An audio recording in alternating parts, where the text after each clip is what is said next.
Sales. Richard Sales. Are you doing anything this bank holiday weekend, Rich?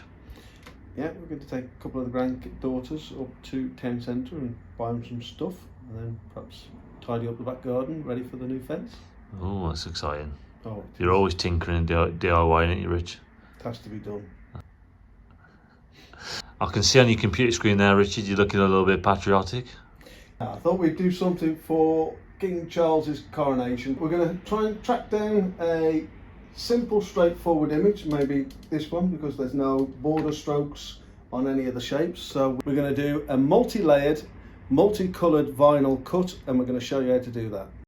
Okay, so this is our coronation design that we're going to cut out of our vinyl, and as you can see there's lots of different colours and elements that we're going to need to break down and cut out individually. Okay, so we understand that people presented with an image like this might find it really confusing, and people struggle with that because they think they might have to cut all of the blue out, then all of the red, and then all of the gold as three separate images. And once they've cut those three elements out, they might struggle to fit it together all in line and all in ratio.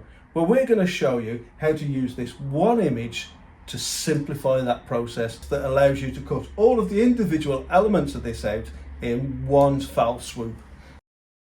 First things first, we can get rid of this crown. We won't need it until later, so we'll delete it and reinsert it later. As always, we need to vector our image by tracing it to bitmap. Right click and trace to bitmap. Okay, so once the image has been vectored, it goes black. As you can see, it creates a path for the vinyl cutting software to follow. So that allows us to get rid of the coloured image underneath. So I click and delete, leaving just the vectored image. Okay, so now we've got our vectored image, we need to be able to break it apart, because at the moment, as you can see, it's all one image. So I need to be able to separate out the elements in order to send it to SignCut to cut the red, the blue, and the gold elements. So once we've broken it apart, we can go ahead and color code each individual section. Okay, so let's get this broken apart. Path and break apart. As you can see, it's highlighted each individual section in our image.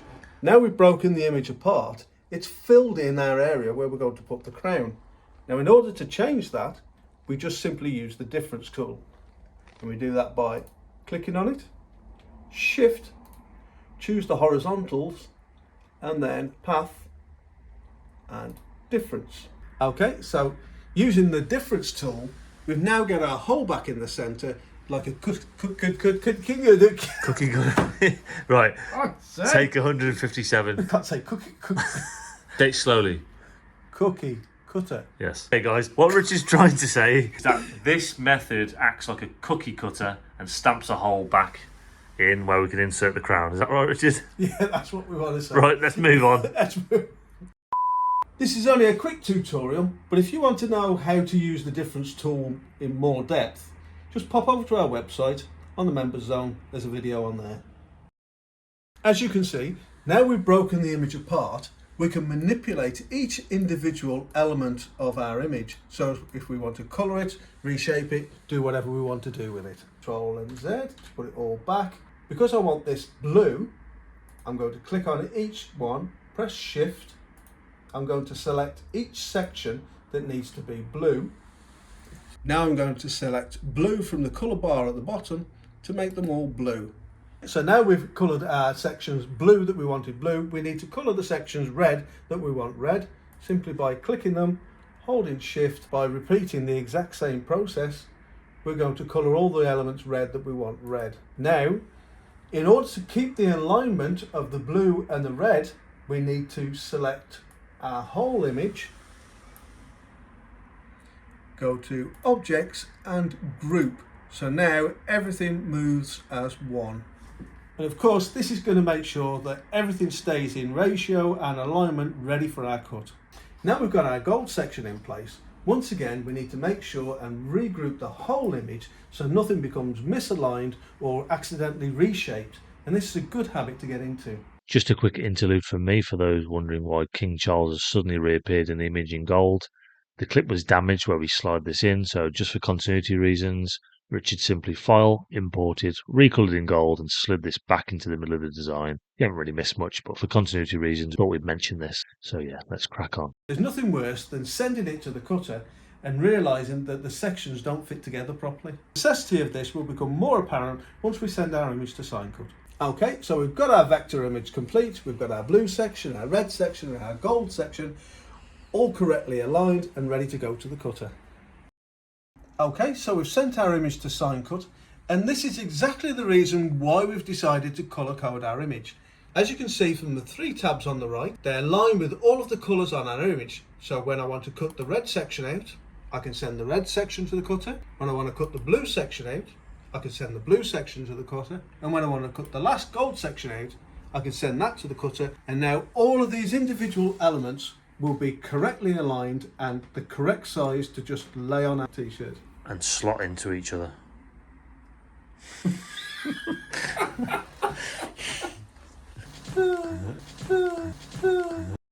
We can send them to the cutter with the knowledge that they are all going to be correctly aligned and the correct size to neatly slot onto each other in order to fit the t-shirt.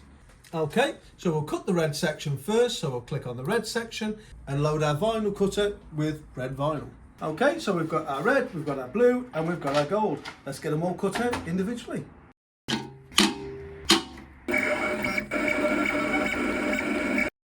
Okay, we've got our 3 designs now. We won't bore you with the weeding, so we'll cut here. So as you can see, we've got our 3 designs already weeded. It's just a case of putting them on the t-shirt one at a time, and as you'll see, they will slot into each other and work really well to create our finished design. Okay, first things first, we need to press the red one and then lay the blue one on afterwards. Okay, that's number 1 done.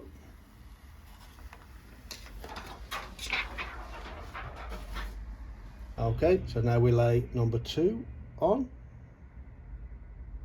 and that fits perfectly. Okay, so this is layer 2, and the cutter has cut it exactly the same size as the previous one. That allows us to line it up perfectly. That's layer 2 done.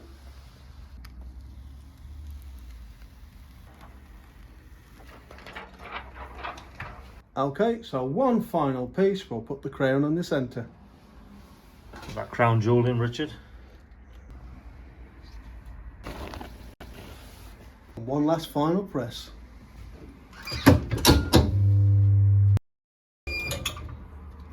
So that's number 3. Okay, one final peel, there we go. Beautiful, Richard. So that's 3 colours, 1 image. King Charles would love this, Richard. I'm sure he would. Okay, so here we have it, the King Charles III Coronation t-shirt. Using our method, we can clearly see how easy it is to be able to take an image, break it down so as we've got the individual coloured vinyl and then layer it onto a t-shirt to produce this sort of effect. So when you're thinking next time, can I have a 2 colour or a 3 colour or a 4 colour t-shirt? You can see how easy it is to produce using the method that we used. So I hope all that information was helpful for you, and if you like the video, don't forget to share, like and subscribe. Cheers, King Richard. There we are.